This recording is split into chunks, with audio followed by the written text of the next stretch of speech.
cette ambition ne remet pas en cause la décentralisation. Il est nécessaire qu'on puisse avoir la décentralisation. Mais simplement, pas celle-ci, avec pléthore personnel qui pèse sur les trésors publics, sur les finances publiques, pour des résultats qu'on n'a jamais vus.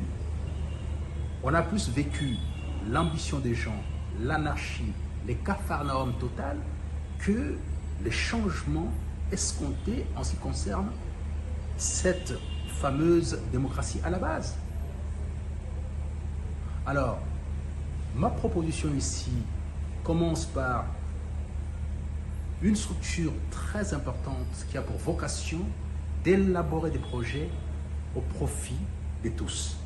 C'est-à-dire, on fait disparaître les ministères du plan, on crée les commissariats généraux au plan. Ça a déjà existé, il faut l'améliorer, il faut structurer un peu plus en profondeur. Ce commissariat général au plan aura des départements dans tous les secteurs d'activité, c'est-à-dire on aura l'énergie, on aura les infrastructures et tous les domaines nécessaires à la gestion de la cité. Ils seront les experts du domaine.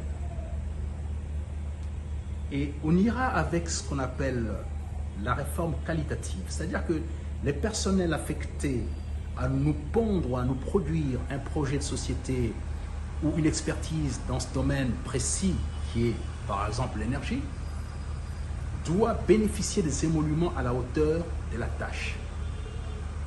C'est-à-dire, on doit voir les standards internationaux. Ce que j'ai dit, je n'invente rien. La Corée a fait ça, la Corée du Sud a fait ça, la Chine a fait ça, et par conséquent, on connaît les résultats. De sorte que cette démarche permettra de nous produire des projets dans tous les domaines d'activité, non seulement sur le plan global de la nation, mais province par province. Parce que chaque province ayant sa spécificité,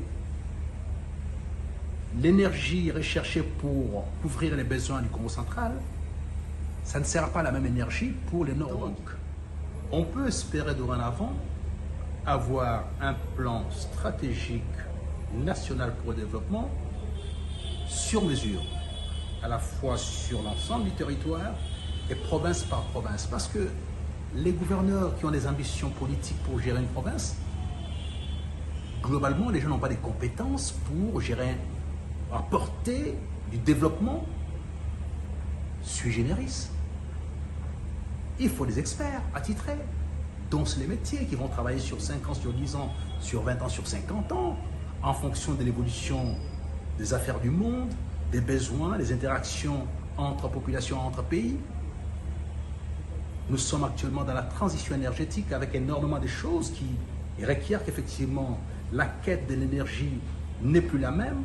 Les types d'énergie dont on a besoin, ce n'est pas les mêmes types, parce qu'il faut s'adapter à cette mutation qui est assez extraordinaire pour éviter les réchauffements climatiques. Donc il faut des experts par rapport à ça.